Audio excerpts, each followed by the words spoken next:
Hello, my name is Vladimir Ponizovskiy. I'm a postdoctoral researcher at Ruhr University in Bochum in Germany. And I want to share with you a study that I've done with my colleagues here at Ruhr. And the study is about media consumption and COVID-19 prophylactic behavior. It does not involve cross-cultural comparisons. Instead, I'm looking at the differences between right and left wingers in the United States. But what I'm trying to do is to build upon the theory of basic human values by Shalom Schwartz to capture differences in subjective construals of reality, different perceptions of the same things. And I think the American culture was a great context for that. They really do see the same things through very radically different lenses. And I hope the methods and the approach that I use here will be applicable and useful for people working with national cultures as well. So the study is about right-wing media and compliance with COVID-19 regulations. And there have been quite a few studies published on the topic. What we learned since the beginning of the pandemic is that the exposure to right-wing media facilitates misinformation. And this is associated with lower compliance with prophylactic measures, and that it's not just an association, but the relationship is causal as well. There were some pretty fantastic differences in differences studies that show that exposure to right-wing media actually leads to lower compliance and even higher mortality from COVID. And this effect is not trivial. Such as exposure to Fox News alone is responsible for an approximately 5% increase in COVID-19 cases and associated mortality. And what is, of course, very interesting to learn is what kind of features of right-wing messages that drive this effect. And instead of looking at the entirety of messages that are published in right-wing and left-wing sources, we instead focused on the differences in perceptions of COVID-19 prophylactic measures depending on what kind of media people consume. And identifying features of messages that are responsible for the effects on attitudes and behavior is important because it can help identify problematic messages out of the entirety of messages spread by the respective media. It can help communicate the reasons to avoid such messages to the media producers, to the broadcasters and the regulators, and help mitigate and counteract the effect of such messages once they're out.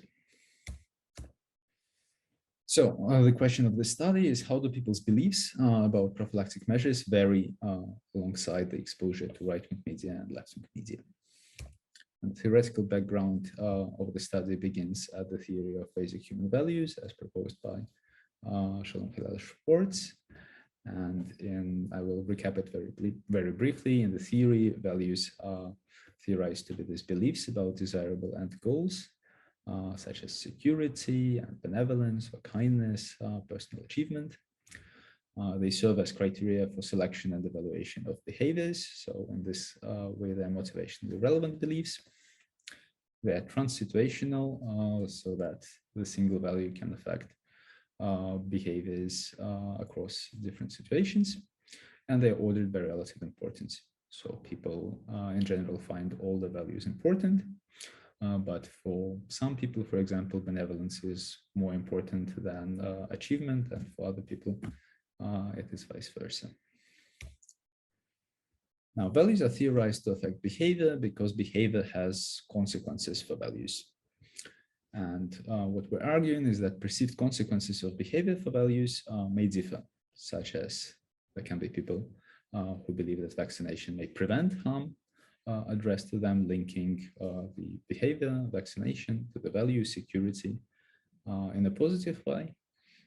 And there are other people who may believe that vaccination is in fact harmful, linking the same behavior to the same value, vaccination to security, but in a different way. So to capture such differences, we propose a concept of value instantiating beliefs, which are beliefs about consequences of actions, objects, or events for basic human values.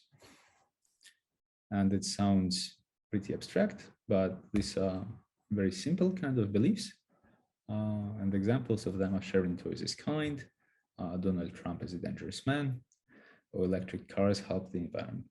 So pretty common everyday beliefs.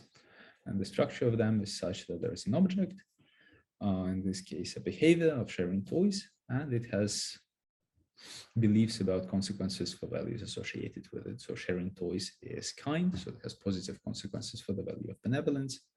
It's a just thing to do, so it has positive consequences for universalism, and it reduces the amount of resources that you have, so it has negative consequences for power.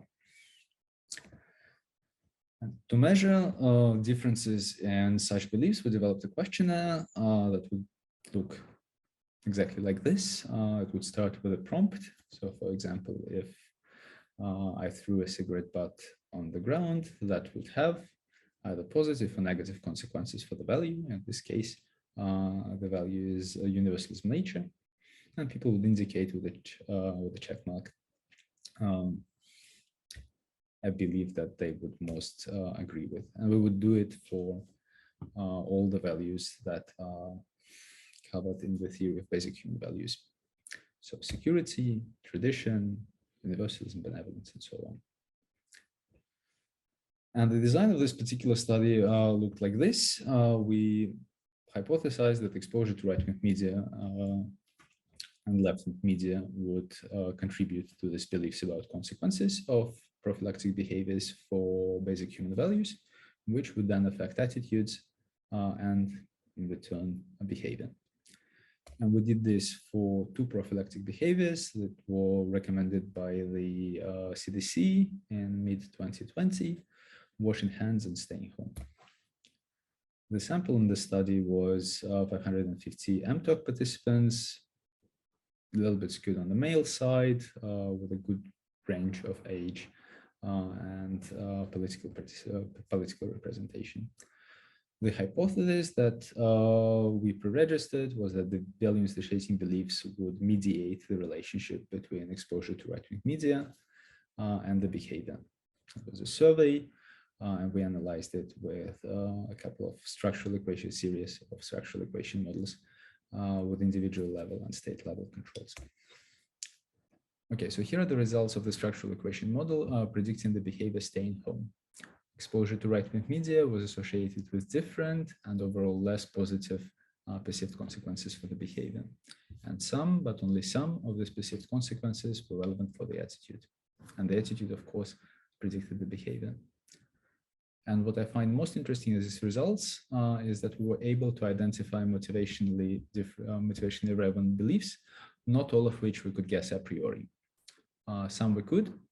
Not surprisingly, the perceived consequences for security were the strongest mediator, such that consumers of right-wing media saw staying at home as less beneficial for their personal security, and that then translated to a less positive attitude and a larger number of times leaving home. However, they also saw staying at home as less beneficial for the society as a whole. And these beliefs contributed to the attitude over and above the beliefs about security, and with a very comparable strength. And we also had an indirect effect through the value instantiating belief of hedonism. The results for the second behavior, washing hands, were largely identical, except for the place of the universalism was taken by benevolence.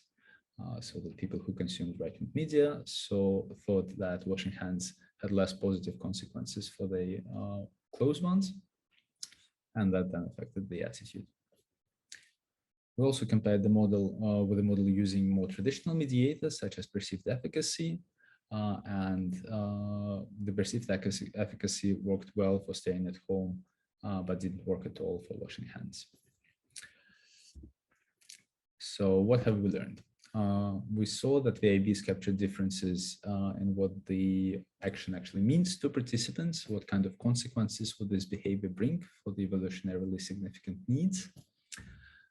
This value instantiating beliefs, as they were measured, mediated the relationship between exposure to right-wing media and attitudes and behavior, providing a theoretically and empirically plausible mechanism. And we identified motivationally relevant beliefs that differentiate consumers of right-wing media and left-wing media. What we did not do, we did not show causality. This is a correlational study, so we did not show that media exposure actually causes differences in VIBs, although it is plausible. In past studies, we showed that manipulations of VIBs causally affects the attitudes, but the causality of the media to VIB link is yet to be tested. There are many other things that can plausibly contribute to value institutionalizing beliefs, such as prior beliefs, normative climate, and political affiliation, although we did control for the political affiliation in this study. And thank you. That's all from me. I would be delighted to hear the questions and suggestions.